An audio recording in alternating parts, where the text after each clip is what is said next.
This is my true story. I once believed respect was a reward for love. I raised my son with care, gave him every comfort I never had, and thought age would earn me peace. But life teaches lessons when we least expect. One evening, the boy I fed with my hands raised his against me. That moment changed everything. I didn't shout, I didn't beg. I simply decided that silence would do what words never could. What happened next, you won't believe. Before we begin, tell me where you're watching from, and don't forget to subscribe so my story can reach more hearts like yours. A father's life is not written in money or fame. It's written in sacrifice. Every wrinkle on his hand tells a story of a day spent working so his child could rest, eat, and dream. From the moment his son took his first breath, this man promised himself one thing. His boy would never live the life he had lived.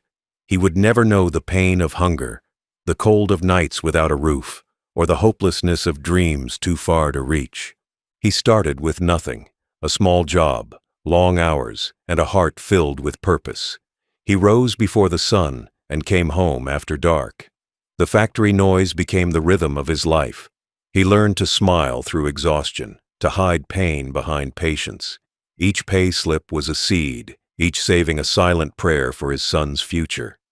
When his son was young, the father gave up everything that brought him joy.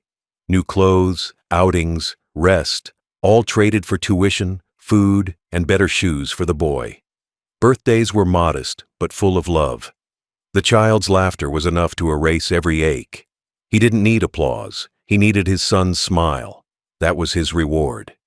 He still remembers the day he bought the boy his first bicycle. The joy on that little face made the years of hard work vanish. He ran behind the bike, laughing as his son pedaled away, shouting, "I can do it!" Those words stayed in the father's heart forever. They were the promise of a better tomorrow, a tomorrow he would work for, no matter the cost. Years passed. The boy grew. School turned into college, and college into a job. The father never complained about the bills, never sighed when money ran low. He simply worked harder. When the boy wanted to move to the city, the father helped without question.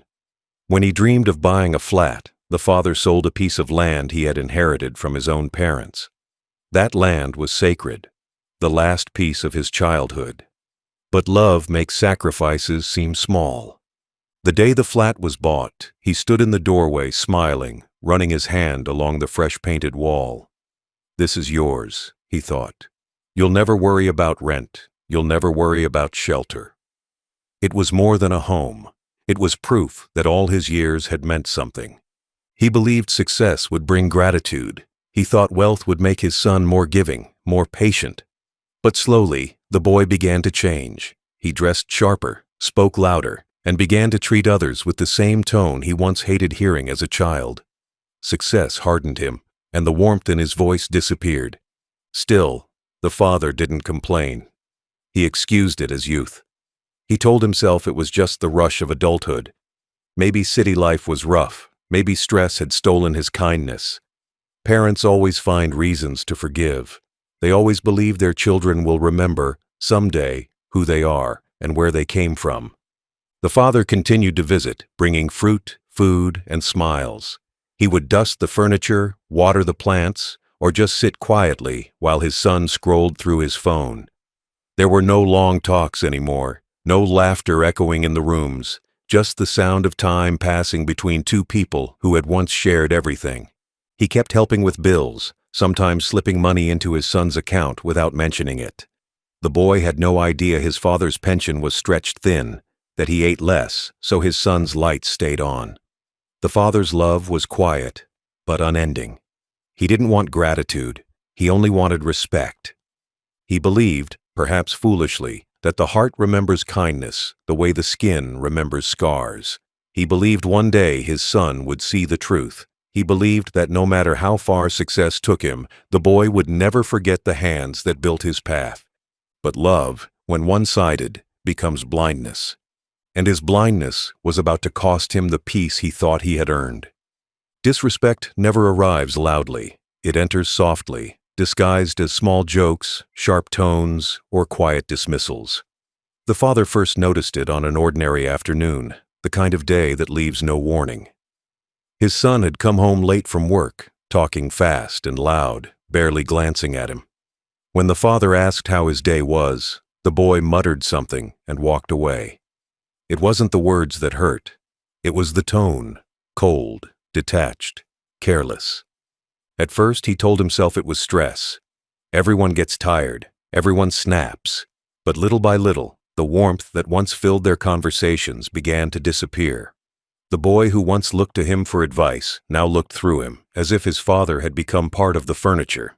When guests came over, the son talked over him, correcting his stories, mocking his old-fashioned ideas.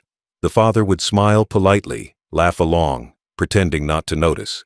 But every joke was a cut, not deep enough to bleed, but sharp enough to sting. He'd go home afterward, sit alone in the dark, and whisper to himself that maybe he was overthinking it. After all, sons change. Generations think differently. Maybe that was life. But the distance grew faster than he could understand. Calls became rare, messages unanswered. Whenever he tried to help, whether it was with advice, repairs, or even simple company, he was told, "Don't worry, Dad, I've got it." But "I've got it" slowly turned into "don't interfere." There were new friends now, loud, young men who treated the world like it owed them everything. They called him the old man, laughed at his clothes, and used his son's flat as their playground. The father saw them drinking, bragging, wasting time, but he said nothing. He didn't want to embarrass his son. He didn't want to be that nagging parent. One evening, he arrived at the flat with groceries. The son opened the door half-heartedly, barely meeting his eyes. "Oh, you didn't have to come," he said coldly, and went back to his friends in the living room. The father stood there, holding the bags in silence. He heard them laughing, playing loud music, shouting about parties and women. It was a world that didn't have space for him anymore.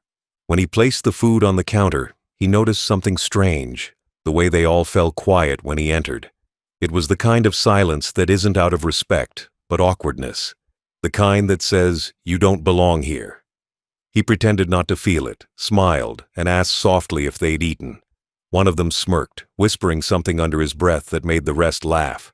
His son didn't stop them. He laughed too. That moment changed something inside him. Not in anger, but in awareness. He realized love without respect is a slow form of death. He left early that day, walking home through cold wind, each step heavy with realization. He remembered when that same boy used to hold his hand crossing the street, asking questions about everything in the world. Now that same boy couldn't stand his presence. Still, he refused to hate him. He told himself time would fix it. Maybe when his son matured, when life tested him, he'd understand. But the tests that were coming would not be gentle for either of them. The next few months passed in uneasy silence. The father stopped visiting unannounced. He waited for invitations that never came. He'd sit by the window at dusk, looking at his phone, reading their last text over and over. "Busy this week, Dad. Maybe next time." "Next time," he'd whisper. Always next time. Every night he went to bed convincing himself that the son still loved him, just had no time to show it. Every morning he woke up to disappointment that there was no message, no call, not even a good morning. But the day that broke him didn't arrive suddenly. It arrived like everything else in life, quietly, pretending to be normal. He had gone to his son's flat to drop off some documents, small bills that needed attention. He thought it would be quick. He thought he'd see his son smile and maybe sit for tea. Instead, what awaited him would shatter the illusion he'd protected for years, the illusion that his son still respected him. He was about to learn that when love dies, it doesn't scream, it laughs in your face. That night still lives in the father's memory, like a scar that never fades. It began like any other evening, quiet, ordinary, unthreatening. The kind of night where an old man carries a few papers, expecting nothing but a brief conversation and a polite smile. He held those documents close to his chest as he walked through the city streets. The lights blurred in his tired eyes, and his heart carried a small hope. that his son might finally look at him with warmth again. The elevator ride felt long. He could hear laughter through the hallway before he even reached the door. It was his son's voice, loud, carefree, surrounded by friends. The door wasn't locked. He knocked softly, then pushed it open. Inside, the room glowed with music, alcohol, and the smell of smoke. Bottles littered the table. Laughter bounced off the walls. When they noticed him, the room fell silent for a second. The music lowered, the laughter paused, and his son looked up. Surprise crossed his face, then annoyance. The father smiled faintly, holding up the papers. "I just came to drop these off," he said softly. The son didn't respond. One of the friends chuckled under his breath. He stepped further in, placing the documents carefully on the table. "You forgot to pay the maintenance bill again," he said, voice low but steady. "It needs to be done before the deadline." The friends exchanged glances. The father could feel their amusement like a knife between his ribs. One of them whispered something, and they all laughed again. His son joined in. The old man froze. The laughter wasn't harmless this time. It had cruelty in it. He stood there for a moment, his hands trembling slightly, unsure whether to stay or leave. He thought his son would realize the disrespect, would stop them, would restore some dignity to the moment. Instead, his son turned to him and said coldly, "Why are you even here? Didn't I tell you not to come without calling?" The father blinked, speechless. He had walked miles, carried papers, brought food, and all he wanted was a few minutes of peace. But now, in front of these strangers, he felt smaller than ever. "I just wanted to help," he whispered. That sentence broke something inside the son. Maybe it was pride, maybe it was shame, but it came out as rage. The young man stood up, eyes blazing, and before the father could take a breath, the sound echoed. A slap. Sharp. Sudden. Final. It wasn't just skin meeting skin. It was years of love meeting rejection. It was the sound of loyalty being torn in half. The father didn't move. The room went quiet. Even the music seemed to stop. The friends stared, some shocked, some grinning awkwardly. The son's hand still trembled in the air. The father's cheek burned, not from the pain, but from humiliation. His throat tightened. His eyes watered, but he didn't let the tears fall. He stood there, straight, silent, looking at the boy he had raised. For a brief moment, their eyes met. The son looked away first. He grabbed a drink, pretending nothing had happened. One of the friends tried to laugh it off, to lighten the air. Another muttered, "He's old, man. Let it go." But the damage was already done. The father turned slowly, picked up his small bag, and walked toward the door. His steps were heavy, his breath shallow. Behind him, the laughter began again, softer this time, but still there. That laughter would haunt him for months. He didn't shout, he didn't curse, he didn't even slam the door. He simply left, because when respect dies, words become meaningless. Outside, the night air hit his face, cold and sharp. He touched his cheek. It was still red, still warm. The wind stung, but not as much as the memory would. He walked aimlessly, passing strangers who didn't know the weight he carried. To them, he was just another old man wandering through the night. To himself, he was a ghost of everything he used to be. When he reached home, the silence welcomed him. He sat in his old chair, the one that had carried him through decades of struggle. For hours, he didn't move. He replayed the moment again and again, trying to find a reason, an excuse, something to make it less cruel. But there was nothing. He thought of the nights he'd worked extra hours just to pay that boy's tuition. He remembered skipping meals so the boy could eat. He remembered the day his son graduated, the pride in his eyes when he said, "That's my father." Now that same son couldn't stand to hear his voice. Tears finally came, quiet and unshaped. They rolled down his worn face like rain that had waited too long. He whispered a small prayer, not for himself, but for the boy who had forgotten love. The clock ticked. The night grew heavier. He realized something in that moment. You cannot teach respect with love alone. Sometimes you must teach it with loss. That slap became the turning point. Not in anger, but in awakening. He decided that night that he would never again beg to be treated with dignity.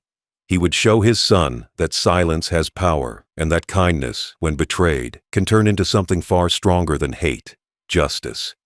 He sat there till dawn, the first light crawling through the window, painting the room in pale gold. He looked at his trembling hands and whispered, "You built his life. Now you'll take it back." And when the sun finally rose, so did he. The next morning began like any other, but inside, something had changed. The pain was still there, sitting heavy in his chest, but beneath it, something colder, clearer, had started to form. He sat at his small dining table with a cup of black tea and an old notebook. He stared at the steam rising from the cup and realized that grief can either break a man or sharpen him. That day, he chose to be sharp. He opened the drawer where he kept all his documents, old files, receipts, deeds, and yellowed copies of papers that most people would have thrown away long ago. But he wasn't most people.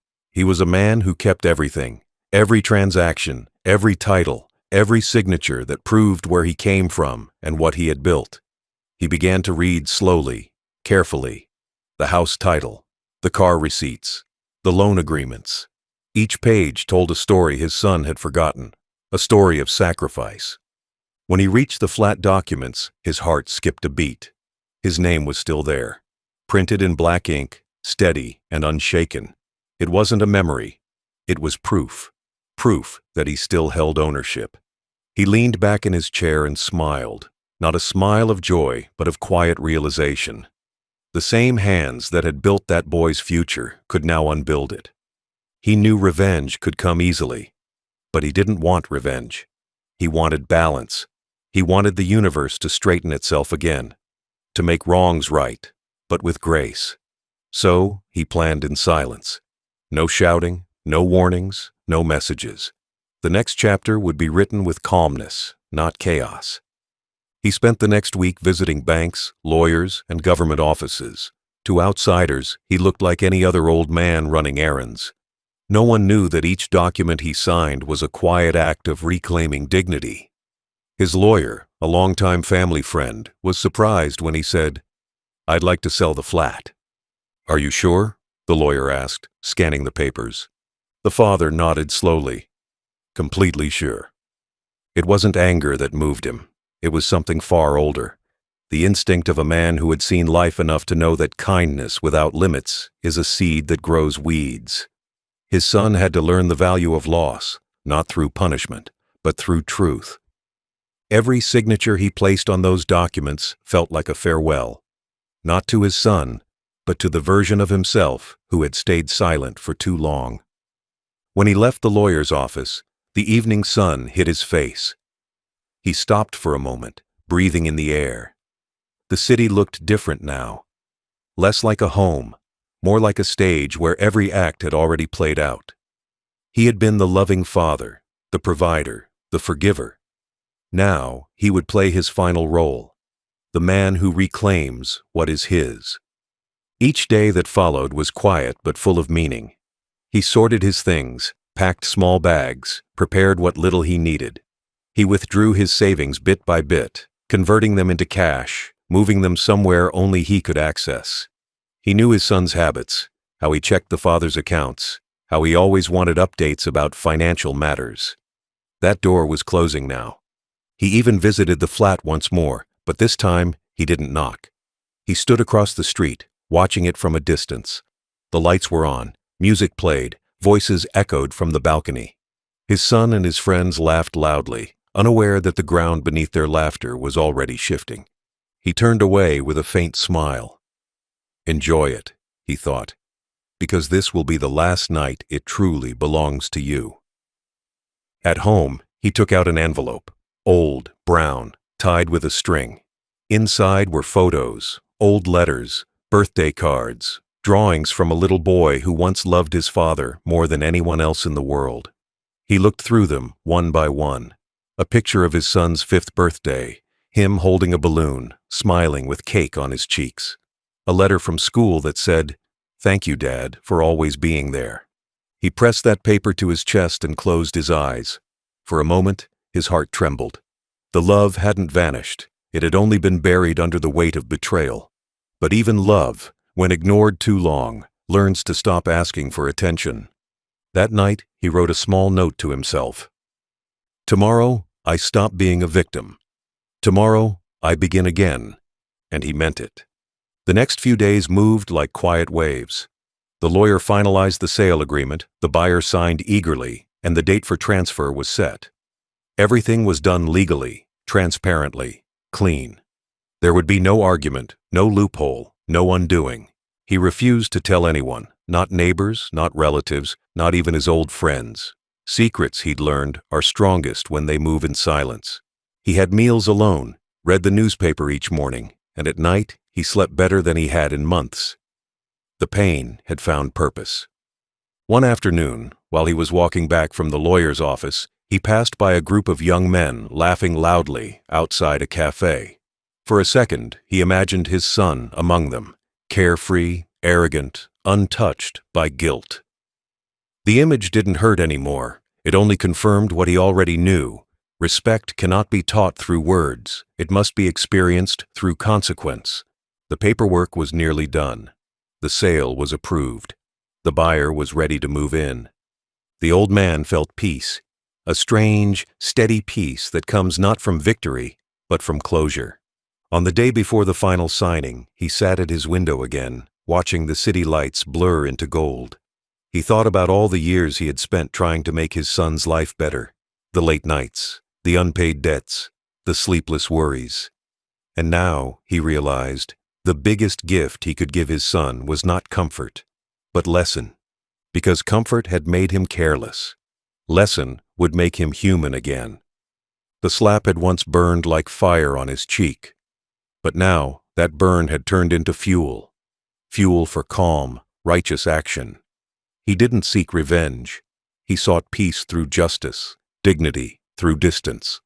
The next morning, he woke before sunrise, dressed neatly, polished his shoes, and walked to the lawyer's office one final time. The sky was pale blue, and birds were beginning to sing. It felt symbolic, like the first morning of a new chapter. He signed the final document slowly, deliberately, his pen steady.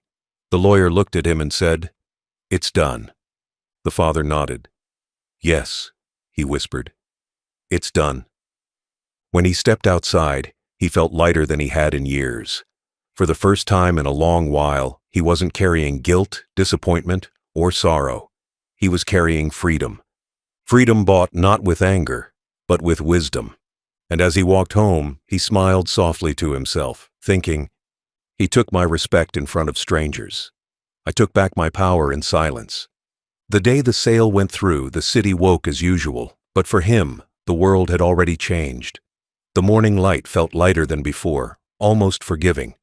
For weeks he had been walking in silence, waiting for this moment to arrive, not with anger or excitement, but with quiet purpose. Everything was in place, every form signed, every paper verified, every signature marked with the strength of a man who no longer needed approval from anyone. He sat in the lawyer's office, the ticking of the wall clock louder than usual. The air smelled faintly of ink and old paper. Across the desk sat the buyer, a young couple, nervous but smiling. Their hands trembled slightly as they flipped through the property documents, unaware that behind this transaction was a story of betrayal, endurance, and redemption. To them, it was a new beginning. To him, it was closure. The lawyer looked at him. "All signatures confirmed," he said. "Once this is transferred, the ownership will be fully theirs." The father nodded slowly. His voice didn't tremble. "Do it," he said. The pen glided across the page. A simple motion, yet behind that motion lived decades of love, sacrifice, and one unforgettable slap. When he placed the pen down, it felt like laying down a burden he'd carried too long. He leaned back, breathing quietly. The world outside continued. Car horns, footsteps, life. But inside that room, time stood still. He wasn't thinking of money. He wasn't thinking of gain or loss. He was thinking of that one night when respect had been broken, and how this single act, this legal, silent act, was restoring it piece by piece. The buyer smiled politely and said, "Thank you, sir." He returned the smile, a small one. "Take care of the place," he murmured. "Homes deserve respect." They didn't know how heavy those words were. They didn't know that he had once stood in that same flat, looking at walls that had witnessed laughter, only to hear those same walls echo with shame. The lawyer handed him a folder with stamped documents. Ownership was transferred, payment confirmed. All done legally, all clean. He stood up, his back straight, and thanked the lawyer. His steps as he walked out were slow but firm. Every one of them felt lighter. He had done what needed to be done. No shouting, no chaos, just quiet justice. Outside, the sunlight fell over the city like gold scattered on glass. He stopped by the roadside tea stall where he used to go after his long workdays decades ago. The same man, older now, still ran it. "Long time, uncle," the tea seller said. "How are things?" He smiled faintly. "Finally peaceful," he said. As the tea steamed in his hands, he thought about how everything in life comes back in circles. Once, he had spent sleepless nights building a future for his son. Now, he was letting go of it, and finding peace in the letting go. He went home that afternoon, sat in his chair, and looked out the window. For years, he had wondered why life becomes harder as we grow old. That day, he understood. It's not the body that weakens, it's the heart that carries too much memory. But now, even memory felt lighter. He had given his son everything. Now, he had given himself freedom. 2 days later, the payment cleared. The lawyer called him to confirm the transfer of funds. He thanked him and hung up without ceremony. Then he quietly moved the money into a new account, one his son didn't know existed. He had learned his lesson. Trust should be earned, not assumed. That evening, he walked past his son's flat one last time. The lights were still on, laughter still spilling out of the open windows. His son didn't know yet. He stood under the streetlight, hidden in the shadows, watching. A faint smile crept across his face, not one of joy, but of calm acceptance. He didn't hate his son. He pitied him, because some lessons only life can teach. And life was about to teach his son in a language he'd never forget. A week passed. The sale was finalized. The documents reached his son's flat through the mail. The reaction was exactly as he expected. He imagined the scene, his son opening the envelope, the shock tightening his jaw, his friends watching as the reality unfolded. Property sold. Transfer complete. The boy who had once laughed as he slapped his father would now understand what loss felt like. The calls began that evening, one after another. Missed calls, messages, voicemails. "Dad, what did you do? You can't do this. Talk to me." He didn't answer a single one. He placed the phone on the table, turned off the sound, and let the world spin without him. That night, for the first time in years, he slept peacefully, not from relief, but from release. The next morning, he made breakfast for himself, simple toast and tea, and ate it slowly. Every bite tasted like quiet victory, not over someone else, but over the part of himself that had once been afraid to act. His son eventually came to the house, banging on the door. He didn't open it. Through the window, he saw the boy pacing, furious, helpless, shouting words that no longer had meaning. The same voice that once mocked him was now pleading. He sat there, silent, watching, not with hate, but with sorrow. He realized then that power isn't in money or age. It's in peace, in the ability to stay calm when others lose control. His silence was louder than any argument he could have made. When his son finally left, he sat quietly, folded his hands, and whispered to himself, "It's over." The following day, he donated a part of the sale money to a charity that helped old parents abandoned by their children. He didn't tell anyone. It wasn't about publicity. It was about purpose. Every act of betrayal, he believed, should be turned into something good, even if quietly. He also wrote a letter, not to his son, but to his lawyer, requesting that, after his death, his remaining assets be donated to that same cause. So maybe, he wrote, some other father won't have to choose between love and self-respect. Days passed. The calls stopped. The noise faded. And in the calm that followed, he found something he hadn't felt in years: peace. He walked to the market each morning, greeted people kindly, and returned home to tend his small garden. The plants grew stronger under his care, something his son could never understand. You water what you love, and what you love grows. His son had forgotten that simple truth. At night, he often sat on the balcony, watching the stars, remembering the laughter of his boy when he was small. The memories no longer hurt. They were just soft echoes of another life, one that had taught him both joy and pain. He didn't wish for reconciliation anymore. Forgiveness, yes, but distance too. Some people need to lose what they have before they learn to value it. He looked at the moon one evening and smiled faintly. He will understand one day, he whispered. And if he doesn't, that's all right too. By then, the flat was long gone, the money secured, and his son left to face the emptiness he'd created.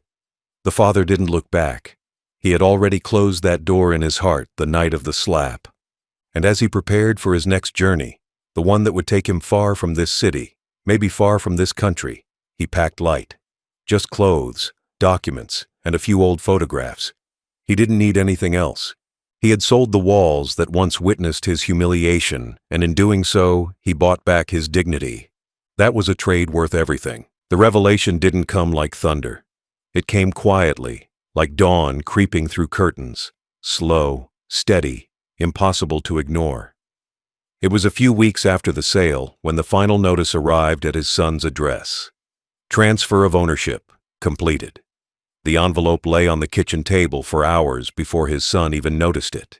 He probably thought it was another bill or a boring statement. But when he tore it open, everything he thought he owned began to vanish, one printed word at a time. The father wasn't there to see the reaction. He didn't need to be. He could already imagine it clearly: the disbelief, the confusion, the sound of a chair scraping back, the crinkle of paper trembling in furious hands. The boy would have looked around that flat, the one filled with his pride, his laughter, his arrogance, and suddenly realize that it wasn't his anymore. That realization was his real punishment, not poverty, not loss, but truth. The phone rang that evening, again and again. He didn't answer. He sat by the window, listening to the vibration against the table. Every ring was a memory of that night. Every ring a reminder of a son's arrogance collapsing into silence. He let the phone buzz until it stopped. The house was quiet again, just the sound of the clock ticking in rhythm with his heartbeat. When the calls stopped, the messages began. Long, frantic, pleading, angry. "What have you done? You can't do this to me. Please call me." He read none of them. He simply turned the phone face down and poured himself a cup of tea. The cup rattled slightly in his hand, not from weakness, but from the weight of emotion he refused to show.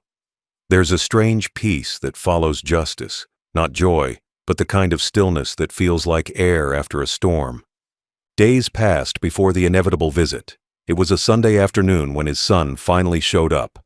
The knocking started soft, then grew louder, then turned to pounding. The old man didn't move. He just sat there, watching sunlight slide across the floor. "Open up," came the muffled voice from outside. It was strange, hearing the same voice that once demanded obedience, now begging for entry.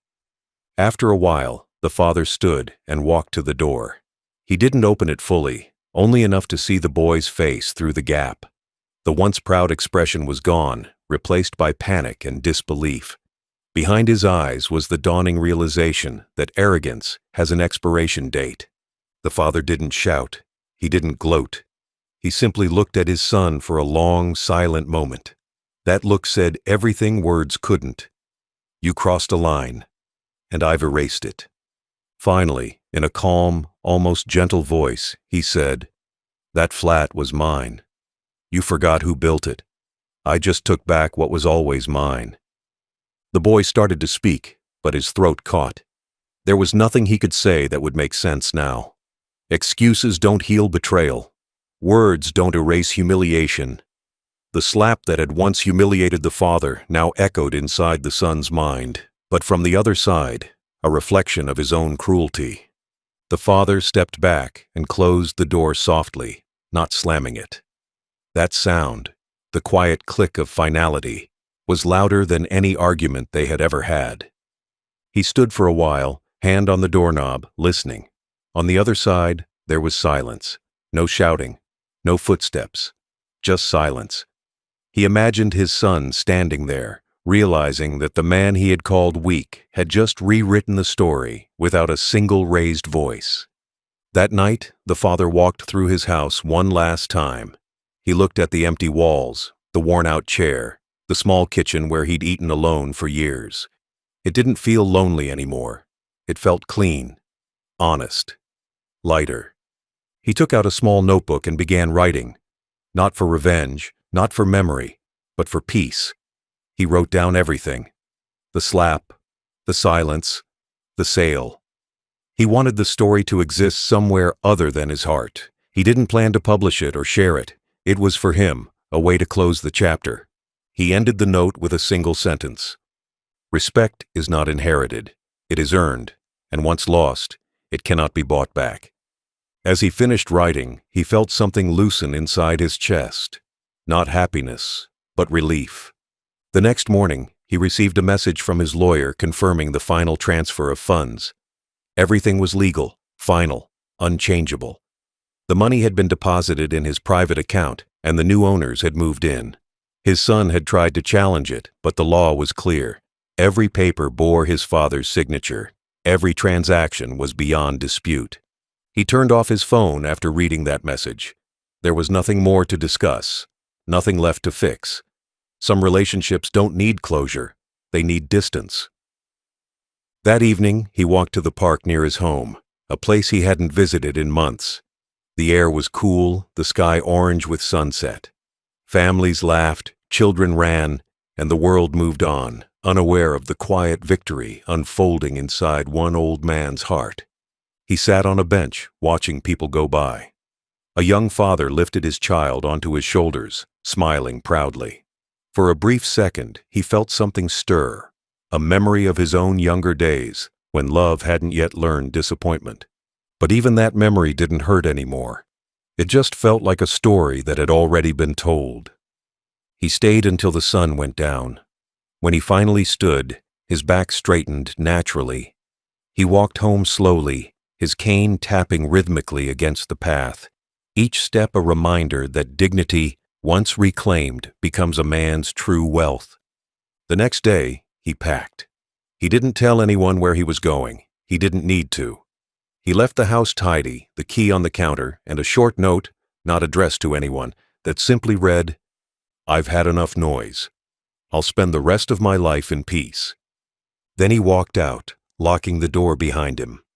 The world outside felt wider than before, like freedom itself was waiting just beyond the horizon. He didn't take much: a small suitcase, his savings, and the old photo of his son as a child. He tucked it carefully inside the bag, not out of love, but as a reminder. Even flowers can grow thorns when watered with pride. At the bus station, as he waited for his ride out of the city, he sat quietly, looking at the crowds. People rushing to work, mothers holding children, students talking about dreams. He wondered how many of them were building their lives on someone else's sacrifices, and how many would ever realize it. When his bus arrived, he climbed aboard slowly, took the window seat, and looked back one last time. The city skyline shimmered under the evening sun, his whole life wrapped in that light. But he didn't feel sadness. He felt finished. The driver started the engine, and the bus rolled forward. As the city faded into distance, he whispered to himself, "He wanted to make me small in front of his friends. But I made him remember who made him stand at all." And with that thought, he smiled for the first time in a long while. Not because he'd won, but because he was finally free. When the flat was finally gone and the silence settled, life around him began to whisper again. Neighbors noticed the moving trucks, the unfamiliar faces, and the son's confusion. The story spread faster than wind. A father selling the house his son thought he owned. Some called it cruelty, others called it justice. But he didn't listen to any of them. The truth was simple. He hadn't punished his son. He had simply stopped protecting him from the consequences of his own pride. The son's world began to shrink almost overnight. The flat he boasted about, the same one where he'd once humiliated his father in front of friends, now belonged to strangers.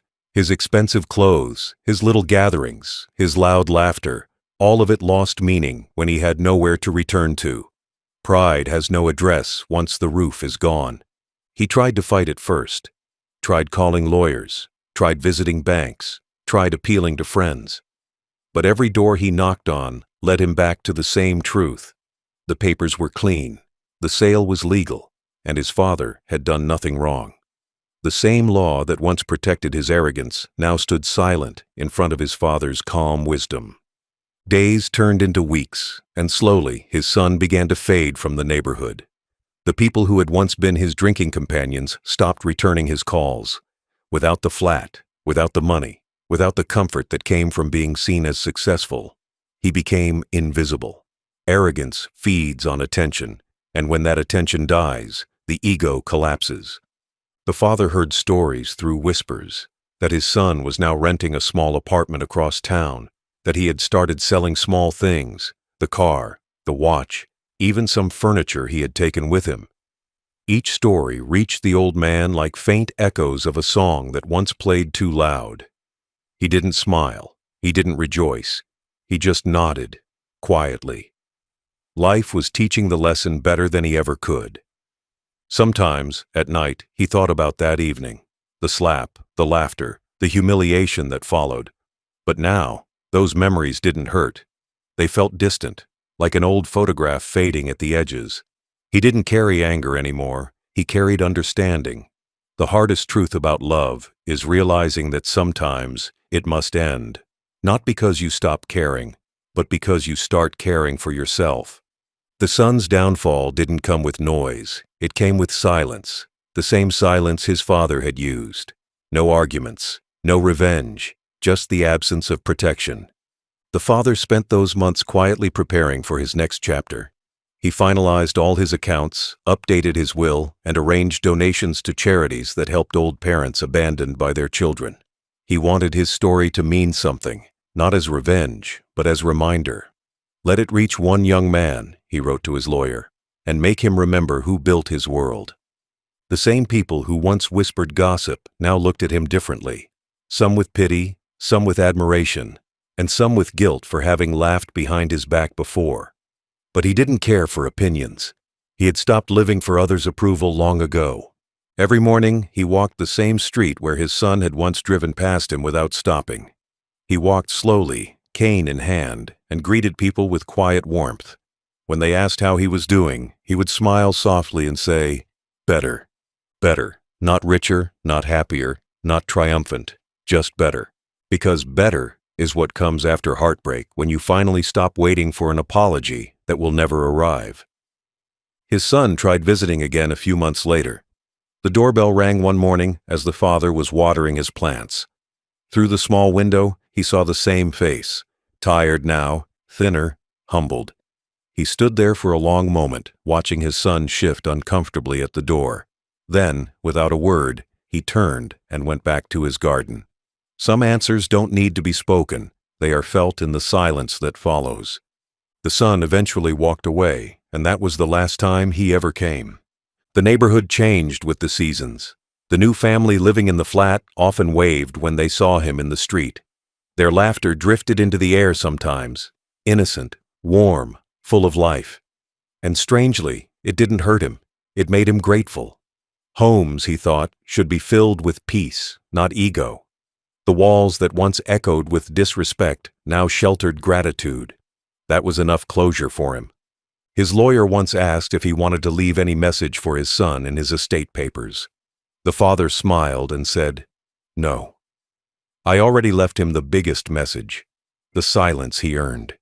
He began writing again, not letters this time, but thoughts. He filled notebooks with reflections about life, respect, and the quiet strength of old age. He wrote about how betrayal doesn't destroy you. It teaches you how much of yourself you gave away to people who never deserved it. In one entry he wrote, "Age does not make you weak. It makes you invisible to those who measure worth by noise. But invisibility has its own power. You can move quietly, and the world doesn't see it coming until it's too late." Every word he wrote was like a seed, something that would one day grow in the heart of anyone who read it. He wasn't seeking pity anymore. He was building wisdom from wounds. Months later, he received a letter from an old neighbor. Inside was a small note. "Your son asked about you. He looks different now, quieter." The father folded the note and placed it in a drawer. He didn't reply. Time, he had learned, was the best teacher, and pain was its best lesson. The son would learn, maybe not now, maybe not soon, but one day. By then, the father had already begun preparing for his departure. He sold off the rest of his things, closed accounts, and booked a flight. He didn't tell anyone where he was going. Some thought it was loneliness, others thought it was escape. But in truth, it was neither. It was peace, the kind of peace that can only come when you stop explaining yourself. He left behind a small letter in his drawer, addressed simply as, "To whoever finds this." It read, "I was once slapped by my son, but I left with my pride." People think betrayal breaks the old, but sometimes it frees them. If you are reading this, remember, silence is not weakness, it is preparation. When the cab arrived that morning, he locked the door one last time and looked at the small garden he had grown. The plants stood tall, reaching for light. He smiled. They were thriving because they had been tended with care, not taken for granted. He stepped into the cab, closed the door, and looked out the window as the city rolled by. The air felt clean. The world felt wide again. For the first time in years, he felt like a man who owed no one an explanation. Behind him, the world of noise, pride, and humiliation was fading, replaced by something simpler: dignity. As the cab turned toward the highway, the sun rose higher, bathing everything in gold. He whispered softly, "He slapped me to show his strength. I sold his world to show mine."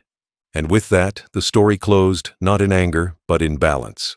A man reclaiming his worth, one quiet act at a time. When everything was finally over, the sale, the confrontation, the silence, he realized something simple but powerful. Peace does not come when the noise ends. It comes when you stop waiting for the noise to change. That night, he sat at his small desk, opened his notebook, and wrote just one line: "I will go where no one knows my past." It wasn't running away. It was release, the act of stepping outside the shadow of everything that had broken him. The next morning, he woke before sunrise. The world was quiet, painted in soft blue light. He packed his old suitcase, the same one he had carried when he was young and poor. Inside went a few shirts, his documents, a small photograph of his late wife, and a little envelope of cash. He took one last look around the house. The walls were empty, the shelves bare. He wasn't leaving behind wealth or furniture. He was leaving behind weight. He locked the door without hesitation. No notes, no explanations, only silence. That was his goodbye. At the train station, he stood among strangers, invisible, yet strangely free. Everyone around him was rushing, shouting, running, carrying too much. He had nothing but time. When the train arrived, he climbed aboard slowly, feeling the vibration of the tracks under his feet. He found a seat near the window and placed his bag beside him. As the train began to move, the city rolled away behind him. Tall buildings, loud horns, and every memory he had once thought would define his life. He didn't look back. The world outside the window changed. Gray concrete turned to fields, noise turned to silence, and the ache in his chest began to fade. For the first time in years, he breathed without feeling watched, without the heaviness of disappointment pressing on him. Each passing tree, each flicker of sunlight on the rails, felt like forgiveness. He arrived at a small coastal town that afternoon. The air smelled of salt and rain, the streets were narrow, and strangers smiled without knowing his name. He rented a small room above a bakery, just big enough for a bed, a table, and peace. The landlady was kind, curious, but not intrusive. When she asked where he came from, he just said, "From far away," and she nodded. That was enough. The days settled into a rhythm that healed him quietly. He woke early, walked by the sea, and sat on a bench watching fishermen prepare their nets. The waves spoke softly, reminding him that even the strongest storms eventually return to calm. He would buy a small loaf of bread and a cup of tea, and that was enough to fill his mornings. In the afternoons, he read old newspapers or wrote in his notebook. Sometimes he would write about the past, the house, the betrayal, the night of the slap. But over time, those pages grew shorter. His entries changed from pain to gratitude. He began writing about the sea, about the kindness of strangers, about the peace of being unseen. Evenings were his favorite. He would sit by the shore and watch the sunset melt into the horizon. The sky would turn gold, then pink, then deep violet, and each color felt like an apology life had owed him. He thought about how far he'd come, not in distance, but in understanding. Forgiveness wasn't about letting others walk free. It was about setting yourself free from carrying them inside you. He lived simply. He didn't own much. A few clothes, a kettle, a small notebook, and peace. That was his fortune. Some nights, he cooked rice and vegetables on a small stove by the window. He ate slowly, savoring the kind of quiet he had once begged for when the world around him was filled with shouting. One evening, he received a letter from his lawyer. It was short, confirmation that all his financial affairs were secure. His son could no longer touch any of it. Everything was safe, transparent, and final.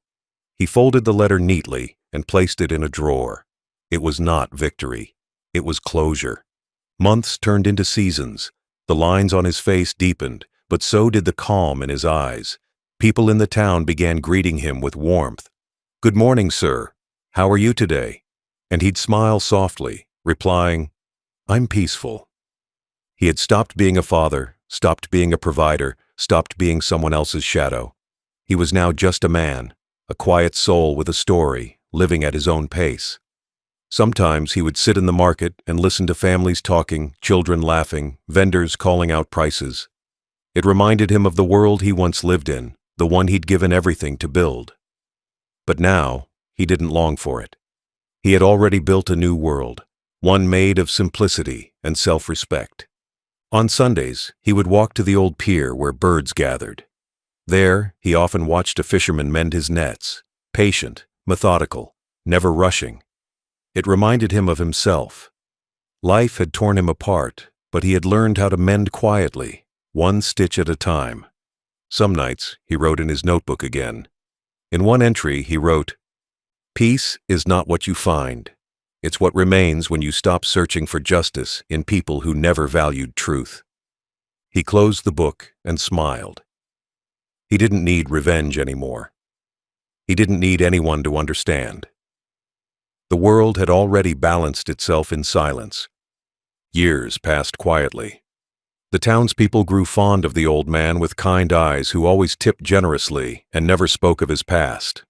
To them, he was just Mr. David, the polite stranger who loved the sea.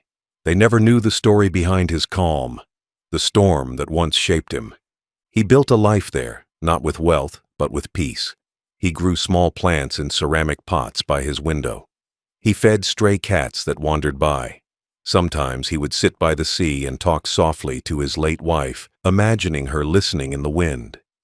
The loneliness didn't hurt anymore. It was gentle now, like a shadow that stayed but never weighed him down. And every once in a while, when a train passed in the distance, he would glance up, not with regret, but with quiet gratitude. That sound reminded him of the day he chose himself. The day he left humiliation behind, the day he walked out of his son's world and into his own. He had learned something that only age could teach. Walking away is not weakness. It is wisdom. One evening, as the sun sank below the water, he whispered to himself, "I have no riches, but I have peace." And in that moment, He realized that was all he ever needed. That night, he slept soundly, the window open, the sea breeze soft on his face. Somewhere far away, his son still lived, perhaps still angry, perhaps regretful, perhaps unchanged. But none of it mattered.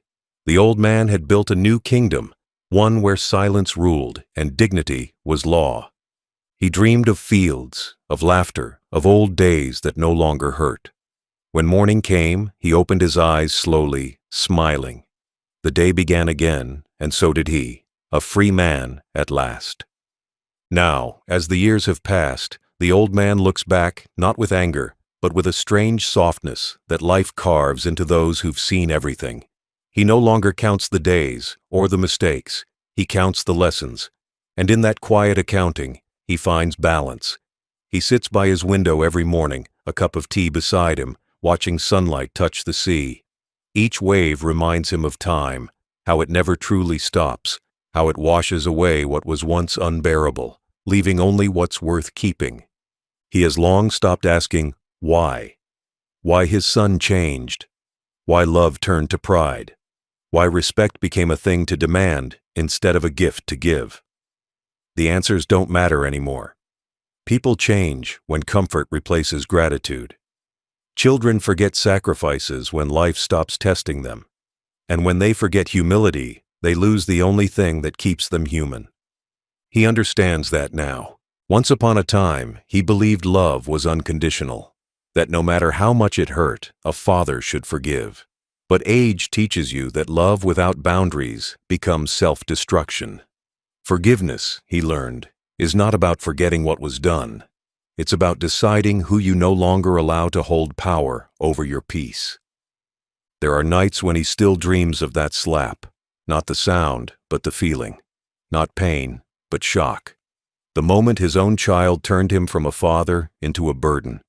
That was the night something inside him broke, but it was also the night something else was born. The version of himself that understood silence could be sharper than anger. That dignity was the last thing he still owned, and that no one, not even blood, had the right to take it.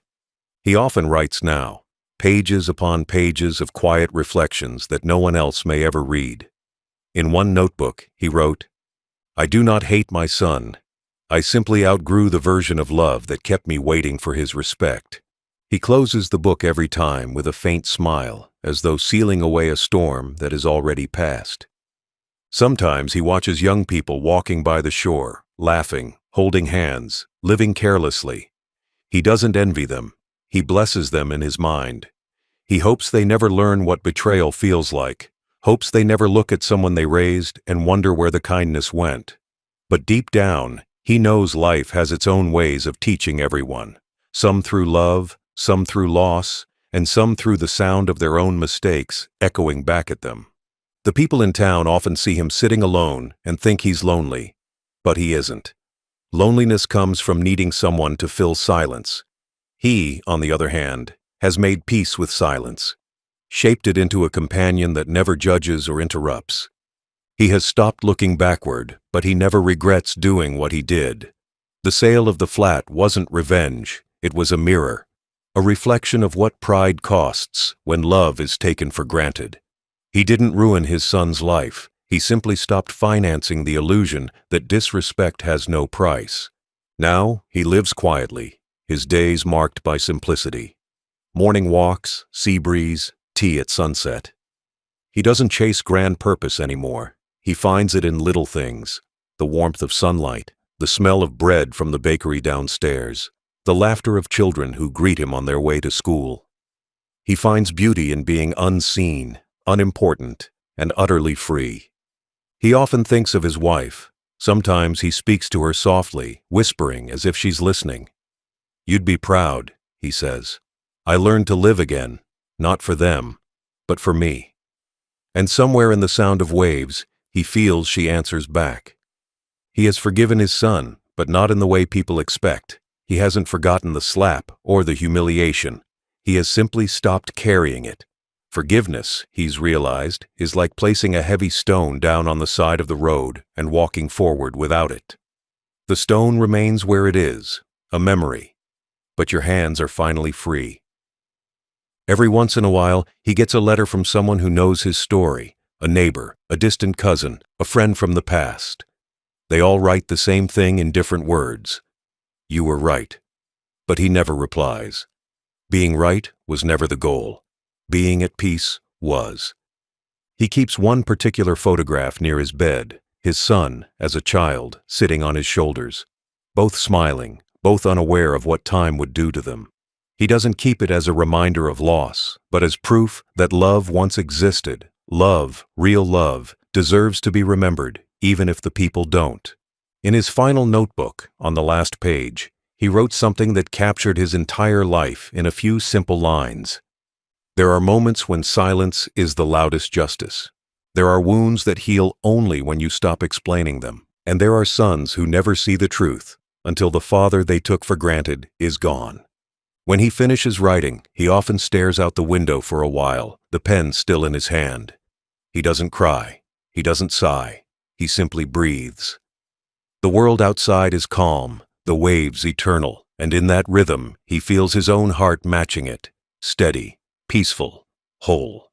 If anyone were to ask him now whether he regrets selling the flat, he would shake his head gently. Regret is for those who still expect apologies. He expects nothing anymore, not from people, not from fate. The story ended the day he chose himself over humiliation. He knows his son still lives somewhere out there, maybe still bitter, maybe older, maybe finally learning. But that's not his concern anymore. Every man has to face the reflection he creates. His son's reflection is his burden to carry, just as his father's peace is his own. He closes his eyes sometimes and sees that night again, the friends, the laughter, the slap. But instead of pain, he feels gratitude. Because without that moment, he might have lived and died as a quiet, invisible man, always giving, never demanding respect. That slap was cruel, yes, but it woke him up. It showed him that sometimes love becomes a cage, and you have to break it yourself. Now, as an old man, he walks to the sea every morning, barefoot on the cool sand. He watches the waves rise and fall, thinking of how everything, even the sea, learns to bow eventually. That's the truth he wishes his son had learned earlier. Power without respect always collapses, like a wave that tries to stand too tall. And when he turns back toward his small room, he feels light. Lighter than he's ever felt. Each step he takes away from the water feels like a prayer, not for forgiveness, but for freedom. He has one final thought that he repeats like a whisper whenever he feels the world grow heavy. He slapped me to show power. I sold his world to show peace. One lost everything that night. The other found himself. Then he smiles. The soft smile of a man who has nothing left to prove because he has already won the quietest war of all. The war between pain and dignity.